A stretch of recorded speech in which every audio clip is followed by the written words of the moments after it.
Welcome to Study Loop. This is the answer to Chapter 27, problem number 50 from the Smith Organic Chemistry textbook.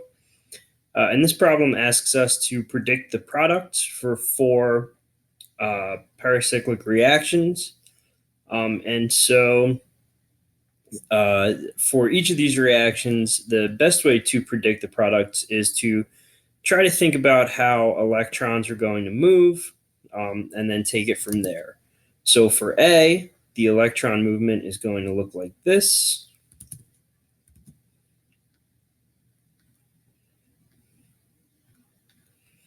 And so once we know that the electrons are going to move like that, we can go ahead and draw the product.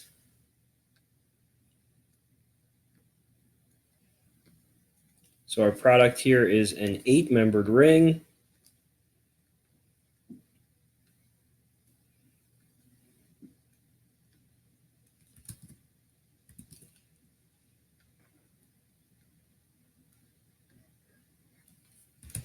There we go. And that's going to be a 3-3 Claisen rearrangement. So then B is a much more complicated problem. So B is going to be treating this starting material with potassium hydride in crown ether followed by acid. And so starting with the potassium hydride in crown ether, the first thing that's going to happen is that is going to deprotonate this alcohol. So treatment with the crown ether. Ooh, that's ugly. Treatment with the crown ether will get us here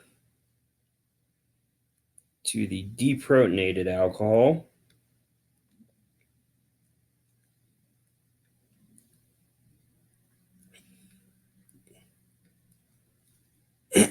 So then we have this anion, and we can think about an anionic oxy-cope rearrangement. And so that would look like this.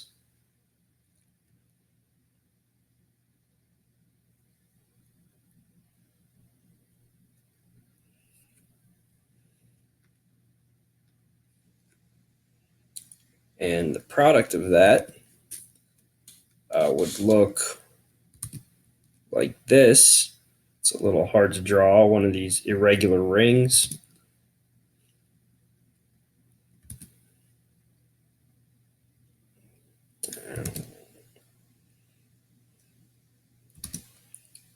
And then we have a 6-membered ring here.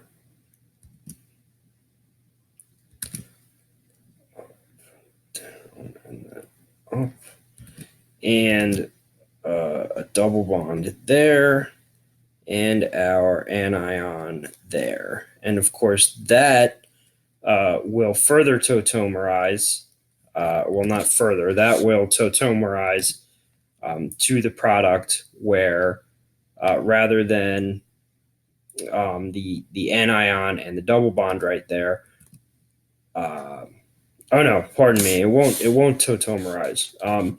So right, I forgot. So then after that, we're going to treat that molecule with acid, because remember the reaction that we were given in the problem said first treat it with potassium hydride and crown ether, and then treat it with some acid, some H3O plus. And so the acid is going to reprotonate that alcohol, or reprotonate that oxygen anion. And then once it's reprotonated, so here, once it's reprotonated, then it will tautomerize.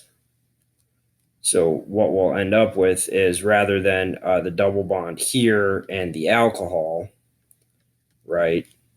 So from there, it will tautomerize. So we won't end up with that. We'll end up with the ketone at that position instead. So there we go. There's the ketone. So that's B. And again, that's an anionic oxycope. So then when we look at C, here on the next page, when we look at C, what we're looking at there is a Claisen rearrangement. And so that, again, we should start with drawing the way that the electrons are going to move. And so they are going to move in this fashion.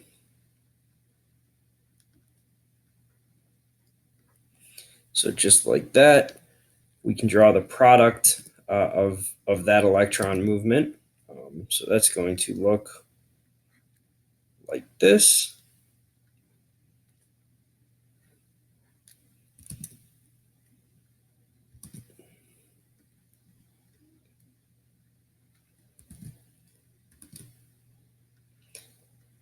With a ketone there.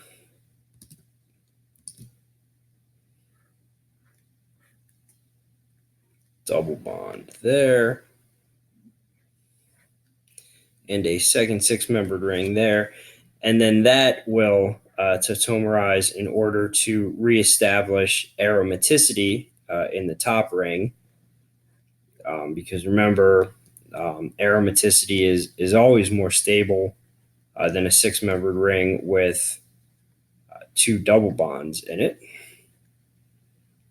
So there we go.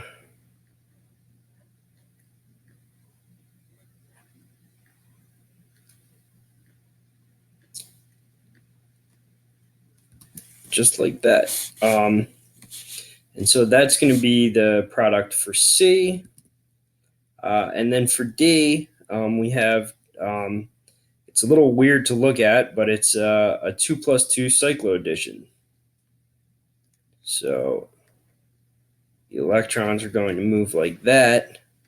And then what we end up with is a pretty strange looking molecule. I'm going to draw it the best I can here.